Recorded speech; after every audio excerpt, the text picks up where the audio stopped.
ਵਾਹਿਗੁਰੂ ਜੀ ਕਾ ਖਾਲਸਾ ਵਾਹਿਗੁਰੂ ਜੀ ਕੀ ਫਤਿਹ। ਅੱਜ ਮੇਰੇ ਭਰਾਵੋ, ਕੁਝ ਮੈਂ ਤੁਹਾਡੇ ਨਾਲ ਆਪਣੀਆਂ ਪਰਸਨਲ ਗੱਲਾਂ ਕਰਨੀਆਂ ਚਾਹੁੰਦਾ ਹਾਂ, ਜਿਹੜੀਆਂ ਕਿ ਸ਼ਾਇਦ ਤੁਹਾਨੂੰ ਅੱਜ ਤੱਕ ਨਾ ਪਤਾ ਹੋਣ। ਅੱਜ ਮੈਂ ਚਾਹ ਰਿਹਾ ਸੀ ਕਿ ਮੈਂ ਅੱਜ ਆਪਣੇ ਆਪ ਨੂੰ ਐਕਸਪੋਜ਼ ਕਰਦਾ, ਖੋਲ ਦੇਵਾਂ, ਆਪਣਾ ਸੱਚ ਦੱਸ ਦੇਵਾਂ, ਆਪਣਾ ਪਾਸਟ। ਮੈਨੂੰ ਅੱਜ ਯਾਦ ਆਉਂਦਾ ਉਹ ਸਮਾਂ ਜਦੋਂ ਮੈਂ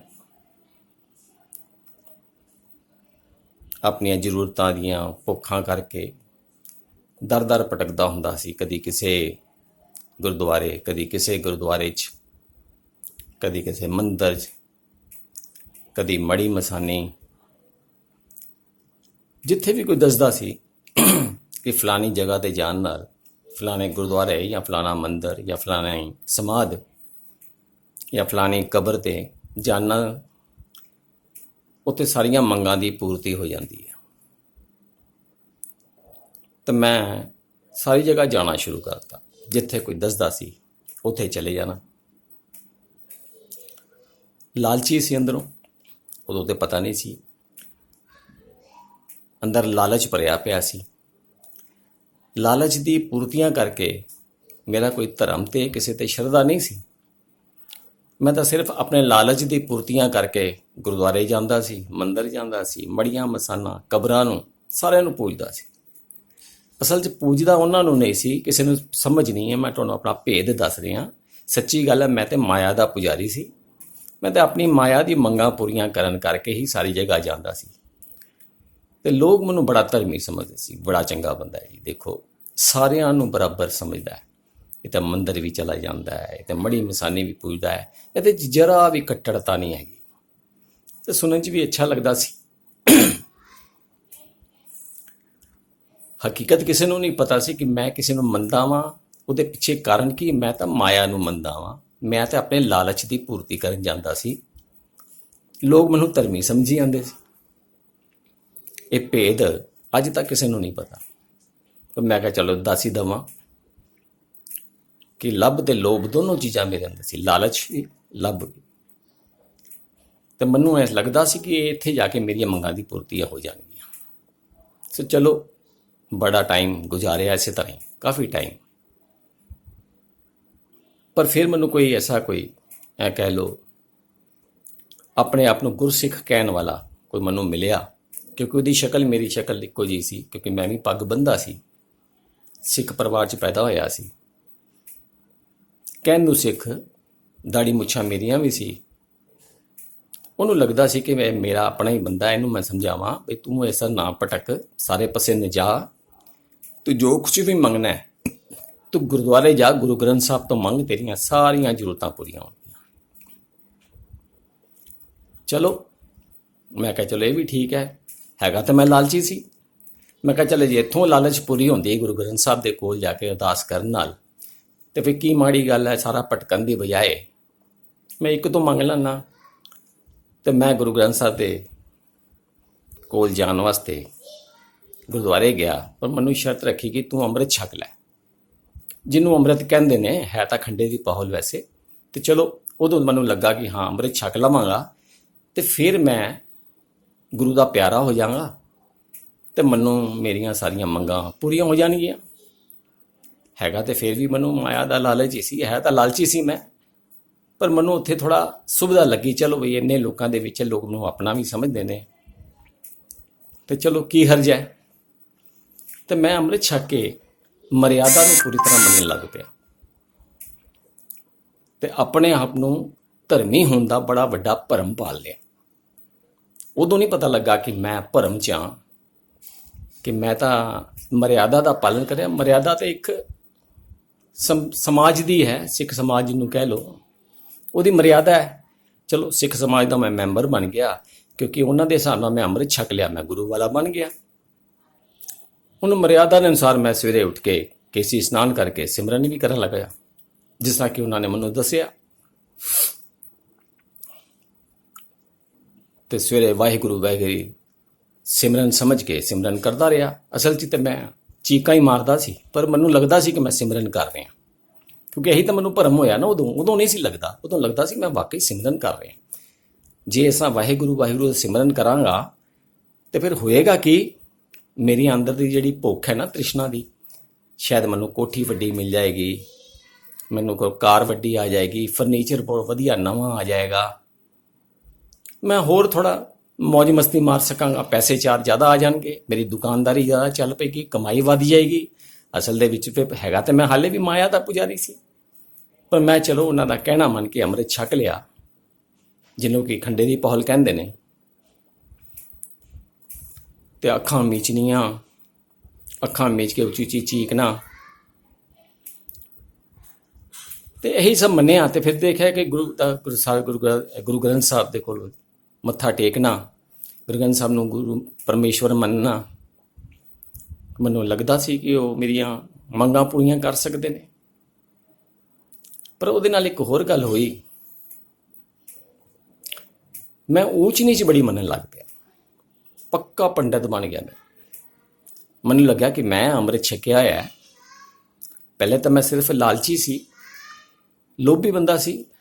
ਹੁਣ ਮੈਨੂੰ ਹੰਕਾਰ ਵੀ ਪੈਦਾ ਹੋ ਗਿਆ, ਬੜਾ ਹੰਕਾਰੀ ਹੋ ਗਿਆ। ਮੈਨੂੰ ਲੱਗਾ ਕਿ ਮੈਂ ਹੀ ਸਵਰਗਾਂ 'ਚ ਜਾਣਾ ਹੈ। ਇਹ ਤਾਂ ਨਾ ਸਿਮਰਨ ਕਰਦੇ ਨੇ, ਨਾ ਸਾਧਨਾ ਕਰਦੇ ਨੇ, ਨਾ ਜਪਦੇ ਨੇ, ਇਹ ਤਾਂ ਸਾਰੇ ਜਾਣ ਕੇ ਨਰਕ 'ਚ।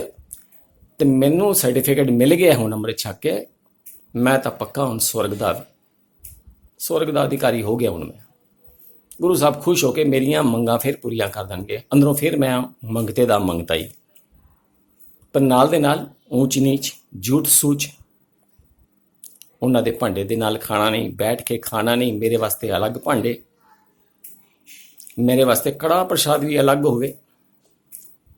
ਤੇ ਮੈਂ ਜਦੋਂ ਗੁਰਦੁਆਰੇ ਜਾਵਾਂ ਤੇ ਮੈਂ ਲੰਗਰ ਵਰਤਾ ਨਹੀਂ ਸਕਦਾ, ਕਿਉਂਕਿ ਮੈਂ ਕਿਸੇ ਦੇ ਜਥੇ ਦਾ ਨਹੀਂ ਹੈਗਾ। ਹਾਲੇ ਅੰਮ੍ਰਿਤ ਛਕ ਕੇ ਵੀ ਮੈਂ ਉਹਨਾਂ ਦੇ ਹਿਸਾਬ ਨਾਲ ਗੁਰਸਿੱਖ ਨਹੀਂ ਸੀ। ਚਲੋ ਇਹ ਵੀ ਗੱਲਾਂ ਚੱਲਦੀਆਂ ਰਹੀਆਂ, ਦੇਖਦਾ ਰਿਹਾ ਮੈਂ, ਬਹੁਤ ਕੁਝ ਸਮਝ ਆਇਆ। ਪਰ ਉਹਦੇ ਨਾਲ ਅਹੰਕਾਰ ਇੰਨਾ ਜ਼ਿਆਦਾ ਵੱਧ ਗਿਆ। ਪਹਿਲੇ ਤੇ ਇਕੱਲਾ ਲੋਭ ਤੱਕ ਸੀ, ਤੇ ਹੁਣ ਲੋਭ ਤੋਂ ਬਾਅਦ ਹੰਕਾਰ ਵੀ ਪੈਦਾ ਹੋਇਆ। ਰੱਜ ਕੇ ਹੰਕਾਰੀ, ਕਿਸੇ ਦੀ ਗੱਲ ਨਹੀਂ ਸੁਣਨੀ ਹੈ ਤੇ ਉਹਨਾਂ ਦੇ ਬਾਬਿਆਂ ਦੀ, ਤੇ ਉਹਨਾਂ ਦੇ ਬਾਬਿਆਂ ਨੇ ਜੋ ਗੱਲਾਂ ਸੁਣਾਉਣੀਆਂ, ਕਦੇ ਦਰਖਤਾਂ ਨੂੰ ਮਠਿਆਈਆਂ ਲਾ ਦੇਣੀਆਂ, ਕਦੀ ਉਹਨਾਂ ਨੇ ਐਸੀ ਕਥਾ ਸੁਣਾਉਣੀ ਜੈਸੇ ਚਮਤਕਾਰ ਹੋ ਜਾਂਦੇ ਨੇ, ਕੋਈ ਉੱਡਣ ਲੱਗ ਪੈਣਾ, ਕਿਸੇ ਨੇ ਗਾਇਬ ਹੋ ਜਾਣਾ। ਮਤਲਬ ਐਸੀਆਂ ਕੀ ਦੱਸਾਂ ਮੈਂ, ਬੇਤੁਕੀਆਂ ਗੱਲਾਂ। ਅੱਜ ਮੈਨੂੰ ਬੜੀਆਂ ਬੇਤੁਕੀਆਂ, ਪਰ ਕਰਦਾ ਮੈਂ ਆਪ ਹੀ ਸੀ। ਹੁਣ ਕੀ ਕਵਾਂ, ਆਪਣੀ ਕਮਜ਼ੋਰੀ ਦੱਸ ਰਿਹਾ, ਬੇਵਕੂਫੀਆਂ ਦੱਸ ਰਿਹਾ। ਇਹ ਸਭ ਕੁਝ ਮੈਂ ਕਰਦਾ ਰਿਹਾ, ਪਰ ਅਸਲ ਦੇ ਵਿੱਚ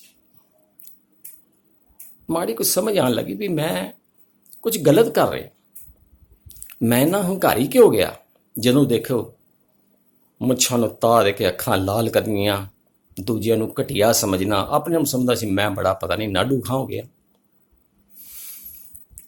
ਕਿਸੇ ਨੇ ਮੈਨੂੰ ਕਿਹਾ, ਭਾਈ ਕਿਸੇ ਹੋਰ ਨੇ ਮੈਨੂੰ ਕਿਹਾ ਵੀ ਤੂੰ ਗੁਰਮਤਿ ਵਿਚਾਰ ਕਰਿਆ ਕਰ, ਗੁਰਬਾਣੀ ਦੀ ਵਿਚਾਰ ਕਰਿਆ ਕਰ, ਨਹੀਂ ਤੇ ਤੂੰ ਇਸ ਤਰ੍ਹਾਂ ਤੈਨੂੰ ਕੁਛ ਨਹੀਂ ਮਿਲਣਾ। ਕਿਉਂਕਿ ਸ਼ਾਂਤੀ ਤਾਂ ਮੈਨੂੰ ਮਿਲ ਨਹੀਂ ਸੀ ਰਹੀ, ਸਕੂਨ ਨਹੀਂ ਸੀ, ਮਨ 'ਚ ਟਿਕਾ ਨਹੀਂ ਸੀ ਆ ਰਿਹਾ, ਬਲਕਿ ਕ੍ਰੋਧੀ ਹੋ ਗਿਆ ਸੀ। ਫਿਰ ਮੈਂ ਉਹਦੇ ਬਾਅਦ ਮੇਰਾ ਇੱਕ ਐ ਸਮਝ ਲਓ ਕਿ ਕਹਿੰਦੇ ਨਾ ਕਾਰ ਦਾ ਗੇਅਰ ਚੇਂਜ ਹੋ ਗਿਆ। ਇੱਕ ਗੇਅਰ ਪਹਿਲੇ ਚੇਂਜ ਕੀਤਾ ਸੀ, ਹੁਣ ਮੈਂ ਇੱਕ ਹੋਰ ਗੇਅਰ ਚੇਂਜ ਕਰ ਲਿਆ। ਮੈਂ ਗੁਰਮਤਿ ਨੂੰ ਵਿਚਾਰ ਕੇ ਪੜ੍ਹਨ ਲੱਗ ਪਿਆ। ਫਿਰ ਮੈਨੂੰ ਸਾਰੇ ਅਰਥ ਸਮਝ ਆਉਣ ਲੱਗ ਪਏ, ਤੇ ਗੁਰਬਾਣੀ ਦੇ ਅਰਥ ਸਮਝ ਕੇ, ਵਿਆਕਰਨ ਸਮਝ ਕੇ ਮੈਨੂੰ ਲੱਗਿਆ ਕਿ ਹੁਣ ਗੱਲ ਬਣ ਗਈ, ਹੁਣ ਤਾਂ ਮੈਂ ਗਿਆਨੀ ਹੋ ਗਿਆ, ਕਿਉਂਕਿ ਮੈਨੂੰ ਅਰਥ ਆ ਗਏ ਨੇ, ਮੈਨੂੰ ਗੁਰਬਾਣੀ ਦੀ ਸਮਝ ਆਉਣ ਲੱਗ ਪਈ ਹੈ। ਇਹਨਾਂ ਨੂੰ ਜਰਾ ਵੀ ਕੁਝ ਨਹੀਂ ਆਉਂਦਾ। ਇਹ ਤਾਂ ਪਤਾ ਨਹੀਂ ਬੇਵਕੂਫ ਜਿਹੇ ਬੰਦੇ ਕੈਸਾ ਗੱਲਾਂ ਕਰਦੇ ਨੇ, ਨਾ ਇਹਨਾਂ ਨੂੰ ਗੁਰਬਾਣੀ ਦੇ ਅਰਥ ਪਤਾ ਨੇ, ਨਾ ਇਹਨਾਂ ਨੂੰ ਸਿਹਾਰੀਆਂ ਬਿਹਾਰੀਆਂ ਪਤਾ ਨੇ। ਮੈਨੂੰ ਤੇ ਦੇਖੋ ਸਿਹਾਰੀਆਂ ਬੇ, ਮੈਂ ਵਿਦਵਾਨ ਬਣ ਗਿਆ, ਵਿਦਵਾਨ। ਚਾਰ ਬੰਦਿਆਂ 'ਚ ਰੋਬ ਨਾਲ ਗੱਲ ਕਰਨ ਲੱਗ ਗਿਆ ਕਿ ਮੈਨੂੰ ਸੱਚ ਪਤਾ, ਤੁਹਾਨੂੰ ਕੀ ਪਤਾ, ਤੁਸੀਂ ਕੀ ਜਾਣਦੇ ਹੋ। ਮੈਨੂੰ ਗਿਆਨੀ ਹੋਣ ਦਾ ਭਰਮ ਪੈਦਾ ਹੋ ਗਿਆ, ਇੱਕ ਹੋਰ ਵੱਡਾ ਭਰਮ। ਪਹਿਲੇ ਧਰਮੀ ਹੁੰਦਾ ਹੋਇਆ ਸੀ, ਹੁਣ ਮੈਨੂੰ ਗਿਆਨੀ ਹੋਣ ਦਾ ਭਰਮ ਹੋ ਗਿਆ। ਮੇਰਾ ਇੰਨਾ ਗਰਮ ਸੁਭਾਅ, ਮੈਂ ਕਿਸੇ ਦੀ ਗੱਲ ਹੀ ਨਾ ਸੁਣਾ। ਮੈਂ ਕਿਹਾ ਮੈਂ ਜਦ ਕਹਿ ਦਿੱਤਾ ਹੈ ਕਿ ਇਹਦਾ ਅਰਥ ਇਹ ਹੁੰਦਾ ਹੈ ਤੇ ਇਹੀ ਹੁੰਦਾ ਹੈ, ਸਾਰੀ ਦੁਨੀਆ ਬੇਵਕੂਫ, ਮੈਂ ਸਿਆਣਾ ਕੱਲਾ, ਸਭ ਬੇਵਕੂਫ, ਕਿਸੇ ਨੂੰ ਕੁਝ ਨਹੀਂ ਪਤਾ। ਉਹ ਇੰਨਾ ਹੰਕਾਰ, ਅੱਜ ਸੋਚਣਾ ਤਾਂ ਮਨ ਬੜੀ ਹੈਰਾਨੀ ਹੁੰਦੀ ਹੈ। ਇੱਕ ਪਾਸੇ ਗਿਆਨ, ਇੱਕ ਪਾਸੇ ਗੁਰਮਤਿ ਦੀ ਵਿਚਾਰ, ਹੰਕਾਰ ਇੱਥਾਂ ਕਿੱਥੋਂ ਆ ਗਿਆ? ਉਹ ਹੰਕਾਰ ਅਸਲ 'ਚ ਹੁਣ ਬਦਲ ਕੇ ਹਉਮੈ ਬਣ ਗਿਆ। ਫਿਰ ਮੈਨੂੰ ਐਸਾ ਅਹਿਸਾਸ ਹੋਇਆ ਕਿ ਕੁਝ ਗਲਤ ਹੋ ਰਿਹਾ ਹਾਲੇ ਵੀ। ਇਹ ਕਹਿੰਦੇ ਨੇ ਧਰਮੀ ਬੰਦਾ ਜਿਹੜਾ ਸੱਚ ਦੇ ਧਰਮ 'ਤੇ ਚੱਲਦਾ ਹੈ, ਜਿਹੜਾ ਗੁਰੂ ਨਾਲ ਜੁੜਦਾ ਹੈ, ਉਹ ਤਾਂ ਬੜਾ ਨਿਮਰਤਾ ਵਾਲਾ ਹੋ ਜਾਂਦਾ ਹੈ, ਉਹਦਾ ਮਨ ਟਿਕ ਜਾਂਦਾ ਹੈ, ਸੁਭਾਅ ਠੀਕ ਹੋ ਜਾਂਦਾ ਹੈ, ਪਿਆਰ ਨਾਲ ਬੋਲਦਾ ਹੈ, ਕਿਸੇ ਨਾਲ ਬੁਰਾ ਨਹੀਂ ਸੋਚਦਾ, ਤਾਂ ਨਿਰਵੈਰ ਹੁੰਦਾ ਹੈ, ਕਿਸੇ ਨੂੰ ਨੀਵਾਂ ਨਹੀਂ ਸਮਝਦਾ, ਕਿਸੇ ਨੂੰ ਉੱਚਾ ਨਹੀਂ ਸਮਝਦਾ, ਬਲਕਿ ਉਹ ਆਪਣੇ ਆਪ ਨੂੰ, ਮਨ ਆਪਣੇ ਦੇ ਅੰਦਰ ਨੀਵਾਂ ਹੁੰਦਾ ਹੈ। ਮਨ ਨੀਵਾਂ, ਉਹਦੀ ਮੱਤ ਉੱਚੀ ਹੁੰਦੀ ਹੈ, ਮਨ ਨੀਵਾਂ। ਪਰ ਮੇਰੇ ਨਾਲ ਤੇ ਪੁੱਠਾ ਹੋ ਰਿਹਾ ਹੈ, ਮੇਰਾ ਮਨ ਜਿਹੜਾ ਉੱਚਾ ਹੋ ਰਿਹਾ ਹੈ, ਕਿਉਂਕਿ ਮਨਮਤ ਵਿਦਿਆ 'ਚ ਬਦਲ ਚੁੱਕੀ ਸੀ। ਫਿਰ ਇੱਕ ਗੇਅਰ ਬਦਲਣਾ ਪਿਆ ਮੈਨੂੰ, ਫਿਰ ਜ਼ਿੰਦਗੀ 'ਚ ਇੱਕ ਗੇਅਰ ਬਦਲਿਆ। ਫਿਰ ਮੈਨੂੰ ਸਮਝ ਆਇਆ ਵੀ ਹੋ ਗੁਰਬਾਣੀ ਦੀ ਵਿਚਾਰ ਮੈਂ ਇਸ ਕਰਕੇ ਕਰ ਰਿਹਾ ਸੀ, ਅਰਥਾਂ ਕਰਕੇ ਨਹੀਂ। ਮੈਨੂੰ ਗੁਰੂ ਦੀ ਮੱਤ ਸਮਝ ਆਇਆ। ਗੁਰੂ ਦੀ ਮੱਤ ਦਾ ਮਤਲਬ ਗੁਰੂ ਸਾਹਿਬ ਦੀ ਜੋ ਵਿਚਾਰਧਾਰਾ ਹੈ ਉਹ ਮੇਰੀ ਸਮਝ 'ਚ ਆਵੇ। ਤੇ ਗੁਰਮਤ ਵਿਚਾਰਧਾਰਾ 'ਚ ਜਦੋਂ ਮੈਂ ਗੁਰਬਾਣੀ ਪੜ੍ਹਨੀ ਸ਼ੁਰੂ ਕੀਤੀ, ਫਿਰ ਪਤਾ ਲੱਗਾ ਕਿ ਗੁਰਪ੍ਰਸਾਦ ਕੀ ਹੁੰਦਾ ਹੈ। ਮੈਂ ਤਾਂ ਪਹਿਲੇ ਕੜਾਹ ਪ੍ਰਸਾਦ ਨੂੰ ਹੀ ਗੁਰਪ੍ਰਸਾਦ ਸਮਝੀ ਗਿਆ। ਮੈਨੂੰ ਆਪਣੇ ਆਪ ਤੇ ਆਸਾਂ ਦਾ ਕੀ ਦੱਸਾਂ ਤੁਹਾਨੂੰ। ਮੈਂ ਆਪਣੇ ਆਪ ਨੂੰ ਗਿਆਨੀ ਸਮਝੀ ਗਿਆ, ਮੈਂ ਉਹ ਕੜਾਹ ਪ੍ਰਸਾਦ ਨੂੰ ਹੀ ਗੁਰਪ੍ਰਸਾਦ ਸਮਝੀ ਗਿਆ। ਤੇ ਮੈਂ ਸਮਝਿਆ ਗੁਰੂ ਗ੍ਰੰਥ ਸਾਹਿਬ ਦੀ ਜਿਹੜੀ ਸੰਭਾਲ ਹੈ, ਇਹੀ ਗ੍ਰੰਥ ਸਾਹਿਬ ਦੀ, ਇਹ ਗੁਰੂ ਦਾ ਮੰਨਣਾ ਹੈ। ਗੁਰੂ ਨੂੰ ਮੈਂ ਮੰਨਦਾ। ਅਸਲ 'ਚ ਮੈਂ ਗੁਰੂ ਦੀ ਬਾਣੀ ਨੂੰ ਨਹੀਂ ਸੀ ਮੰਨਦਾ, ਮੈਂ ਗੁਰੂ ਦੀ ਗੱਲ ਨਹੀਂ ਸੀ ਮੰਨ ਰਿਹਾ, ਗੁਰੂ ਗ੍ਰੰਥ ਸਾਹਿਬ ਨੂੰ ਗੁਰੂ ਮੰਨ ਰਿਹਾ ਸੀ। ਬਾਣੀ ਤਾਂ ਗੁਰੂ ਮੇਰੇ ਵਾਸਤੇ ਬਣੀ ਨਹੀਂ ਕਦੀ। ਬਾਣੀ ਤੇ ਪੜ੍ਹਨ ਵਾਸਤੇ ਸੀ, ਤੇ ਵਿਚਾਰੀ ਉਹ ਤੇ ਅਰਥਾਂ ਵਾਸਤੇ ਸੀ। ਮੈਂ ਤਾਂ ਵਿਦਵਾਨ ਬਣਨਾ ਸੀ, ਵਿਦਵਾਨ ਬਣ ਗਿਆ। ਉਸ ਤੋਂ ਬਾਅਦ ਜਦੋਂ ਗੁਰਮਤਿ ਦੀ ਵਿਚਾਰ ਕਰਨੀ ਸ਼ੁਰੂ ਕੀਤੀ, ਗੁਰਬਾਣੀ 'ਚ ਗੁਰੂ ਦੀ ਗੱਲ ਸਮਝਣੀ ਸ਼ੁਰੂ ਕੀਤੀ, ਫਿਰ ਕਿਤੇ ਗੱਲ ਆਏ, ਕਹਿੰਦੇ ਹਰਿ ਗੁਣ ਸੁਣੇ ਨਾ ਹਰਿ ਗੁਣ ਗਾਵੇਂ, ਬਾਤਨ ਹੀ ਅਸਮਾਨ ਗਿਰਾਵੇਂ। ਮੈਂ ਕਿਹਾ ਓਹੋ, ਇਹ ਤਾਂ ਪੰਕਤੀ ਮੈਨੂੰ ਲੱਗਦਾ ਮੇਰੇ ਵਾਸਤੇ ਕਹਿ ਰਹੇ ਨੇ। ਕਹਿੰਦੇ ਗੱਲਾਂ ਤੂੰ ਵੱਡੀਆਂ ਵੱਡੀਆਂ ਕਰਦਾ, ਕਦੀ ਹਰੀ ਦਾ ਗੁਣ ਸਮਝੇ ਨਹੀਂ, ਹਰੀ ਗੁਣ ਸੁਣੇ ਨਹੀਂ ਕਦੀ। ਜੇ ਸੁਣੇ ਨਹੀਂ ਤੇ ਗਾਏਗਾ ਕੀ? ਹਰੀ ਦੇ ਗੁਣ ਤਾਂ ਸਮਝ। ਫਿਰ ਉੱਥੋਂ ਥੋੜ੍ਹਾ ਜਿਹਾ ਮੈਂ ਗੇਅਰ ਬਦਲਿਆ, ਮੈਂ ਹਰੀ ਦੇ ਗੁਣ ਸਮਝਣੇ ਸ਼ੁਰੂ ਕੀਤੇ। ਤੇ ਚਲੋ ਇਸ ਬਾਰੇ ਮੈਂ ਫਿਰ ਤੁਹਾਡੇ ਨਾਲ ਖੁੱਲ੍ਹ ਕੇ ਗੱਲ ਕਰਾਂਗਾ, ਇਕੱਲਾ ਐਪੀਸੋਡ ਬਣਾਵਾਂਗਾ। ਫਿਰ ਮੈਨੂੰ ਸਮਝ ਲੱਗ ਗਈ ਕਿ ਹਰਿਜਨ ਕੌਣ ਹੁੰਦਾ ਹੈ। ਹਰੀ ਦਾ ਜਨ, ਹਰੀ ਦਾ ਭਗਤ ਹੁੰਦਾ ਹੈ। ਭਗਤ ਉਹਨੂੰ ਕਹਿੰਦੇ ਨੇ ਜਿਹਦੀ ਭਗਤੀ ਕਰਦਾ ਉਹਦੇ ਵਰਗਾ ਹੋਣਾ ਚਾਹੁੰਦਾ ਹੈ, ਕਿਉਂਕਿ ਉਹਨੂੰ ਉਹਦਾ ਆਚਰਣ ਬੜਾ ਪ੍ਰਭਾਵਿਤ ਕਰਦਾ ਹੈ, ਇੰਪ੍ਰੈਸ ਕਰਦਾ ਹੈ। ਉਹ ਜਦੋਂ ਇੰਪ੍ਰੈਸ ਹੋ ਜਾਂਦਾ ਹੈ, ਫਿਰ ਉਹਦਾ ਭਗਤੀ ਦਾ ਭਾਵ ਹੈ ਉਹਦੇ ਵਰਗਾ ਬਣਨ ਦੀ ਕੋਸ਼ਿਸ਼ ਕਰਦਾ ਰਹਿੰਦਾ ਹੈ, ਕਿਉਂਕਿ ਉਹਨੂੰ ਸੁਪਰੀਮ ਮੰਨਦਾ ਹੁੰਦਾ ਹੈ, ਉਹਦੇ ਸਾਹਮਣੇ ਇੱਕ ਆਈਡੀਅਲ ਹੁੰਦਾ ਹੈ। ਤੇ ਮੈਂ ਹਰੀ ਦੇ ਗੁਣ ਸਮਝਣੇ ਸ਼ੁਰੂ ਕੀਤੇ ਤੇ ਪਤਾ ਲੱਗਾ ਕਿ ਗੁਰੂ ਸਾਹਿਬ ਤਾਂ ਕਹਿੰਦੇ ਨੇ ਹਰੀ ਦਾ ਜਿਹੜਾ ਹਰੀ ਹੈ ਜਿਹੜਾ, ਤਾਂ ਮਿੱਠ ਬੋਲੜਾ ਜੀਓ ਹਰ ਸੱਜਣ ਸੁਆਮੀ ਮੁਰਾ, ਉਹ ਤਾਂ ਬੜਾ ਮਿੱਠ ਬੋਲੜਾ ਹੈ। ਮੈਂ ਕਿਹਾ ਮੈਂ ਤਾਂ ਕੁੱਤਿਆਂ ਕਣ ਵੱਢਣ ਨੂੰ ਪੈਂਦਾ ਸੀ, ਮੈਂ ਤਾਂ ਲੋਕਾਂ ਨੂੰ ਖਾਣ ਨੂੰ ਪੈਂਦਾ ਸੀ। ਤੇ ਗੁਰੂ ਸਾਹਿਬ ਕਹਿੰਦੇ ਨੇ ਹਰੀ ਦਾ ਜਿਹੜਾ ਗੁਣ ਹੈ, ਪਹਿਲਾ ਗੁਣ ਤਾਂ ਇਹ ਬੜਾ ਮਿੱਠ ਬੋਲੜਾ ਹੁੰਦਾ ਹੈ। ਹੁਣ ਮਿੱਠ ਬੋਲਣ ਦਾ ਮਤਲਬ ਇਹ ਨਹੀਂ ਕਿ ਉਹ ਡਰਾਮੇਬਾਜ਼ ਪਖੰਡੀ ਹੋ ਜਾਂਦਾ ਹੈ। ਅਸਲੀ ਜਿਹੜਾ ਨਕਲੀ ਜਿਹੜਾ ਹਰੀ ਦਾ ਭਗਤ ਹੁੰਦਾ, ਉਹ ਤਾਂ ਡਰਾਮੇ ਕਰਦਾ, ਬਾਹਰੋਂ ਬੜਾ ਹੱਥ ਜੋੜੇਗਾ, ਨਿਮਰਤਾ ਦਿਖਾਏਗਾ, ਅੰਦਰ ਉਹਦੇ ਭੰਗਾਰ ਪੜੀ ਹੁੰਦੀ, ਗੁੱਸਾ। ਉਹ ਵਿਦਵਾਨ ਐਸਾ ਹੀ ਹੁੰਦਾ, ਦਿਖਾਵਟੀ ਬੜਾ ਸੋਹਣਾ ਹੁੰਦਾ, ਬੜੀ ਸੋਹਣੀ ਦਿਖਾਵਟ ਬਾਹਰੋਂ ਬਾਹਰ ਕਰ ਲੈਂਦਾ। ਅੰਮ੍ਰਿਤਧਾਰੀ ਵੀ ਕਰ ਲੈਂਦੇ ਨੇ, ਖੰਡੇ ਦੀ ਪਹਲ ਵਾਲੇ। ਤੇ ਜਿਹੜੇ ਪਹਿਲੇ ਵਾਲੇ ਹੁੰਦੇ, ਜਦੋਂ ਮੈਂ ਚਾਰੋਂ ਪਾਸੇ ਭਜਦਾ ਸੀ, ਮੈਂ ਹੰਕਾਰ ਕਾਹਦਾ ਕਰਨਾ ਸੀ, ਮੈਂ ਤੇ ਆਪਣੇ ਲਾਲਚ ਪਿੱਛੇ ਭਜਦਾ ਸੀ। ਮੈਨੂੰ ਕੋਈ ਲੈਣਾ ਦੇਣਾ ਨਹੀਂ ਗੁਰਮਤਿ ਨਾਲ, ਨਾ ਕਿਸੇ ਰੱਬ ਨਾਲ, ਕਿਸੇ ਨਾਲ ਹੋਰ ਨਾਲ, ਲਾਮਣੀ ਮਸਾ ਨਾਲ। ਮੈਨੂੰ ਤਾਂ ਸਵਾਰਥ ਦੀ ਪੂਰਤੀ ਚਾਹੀਦੀ ਸੀ। ਅਸਲ ਦੇ ਵਿੱਚ ਮੈਨੂੰ ਇਹ ਗੱਲ ਸਮਝ ਲੱਗੀ ਕਿ ਗੁਰਮਤਿ ਦੇ ਵਿੱਚੋਂ ਸ਼ੁਰੂਆਤ ਸਿੱਖੀ ਦੀ ਹੁੰਦੀ ਉਸ ਦਿਨ ਹੈ ਜਦੋਂ ਅਸੀਂ ਹਰੀ ਦੇ ਗੁਣਾਂ ਨੂੰ ਸਮਝਣਾ ਸ਼ੁਰੂ ਕਰਦੇ ਹਾਂ। ਤੇ ਚਲੋ ਹੁਣ ਚੂੰਕਿ ਲੰਬਾ ਐਪੀਸੋਡ ਹੋ ਗਿਆ, ਮੈਂ ਅਗਲੀ ਵਾਰ ਤੁਹਾਡੇ ਨਾਲ ਹਰੀ ਦੇ ਗੁਣਾਂ ਬਾਰੇ ਵੀ ਵਿਚਾਰ ਕਰਾਂਗਾ। ਮੇਰੀਆਂ ਗੱਲਾਂ ਨੂੰ ਮਾਫ਼ ਕਰਨਾ। ਮੈਂ ਆਪਣਾ ਆਪ ਖੋਲ ਕੇ ਤੁਹਾਡੇ ਸਾਹਮਣੇ ਰੱਖ ਦਿੱਤਾ। ਗਲਤੀ ਹੋ ਗਈ, ਹੋ ਜਾਂਦੀ ਹੈ ਇਨਸਾਨ ਤੋਂ, ਮੇਰੇ ਕੋਲ ਵੀ ਹੋ ਗਈ, ਗਲਤੀਆਂ ਕਰਤੀਆਂ, ਪਰ ਮੈਂ ਹੁਣ ਕੋਸ਼ਿਸ਼ ਕਰਾਂਗਾ ਅੱਗੋਂ ਤੋਂ ਗਲਤੀ ਨਾ ਕਰਾਂ ਅਤੇ ਗੁਰਮਤਿ ਨੂੰ ਸਮਝ ਕੇ ਗੁਰੂ ਦੇ ਗੁਣਾਂ ਨੂੰ ਸੁਣਾਂਗਾ, ਸਮਝਾਂਗਾ ਅਤੇ ਚੱਲਣ ਦੀ ਕੋਸ਼ਿਸ਼ ਕਰਾਂਗਾ।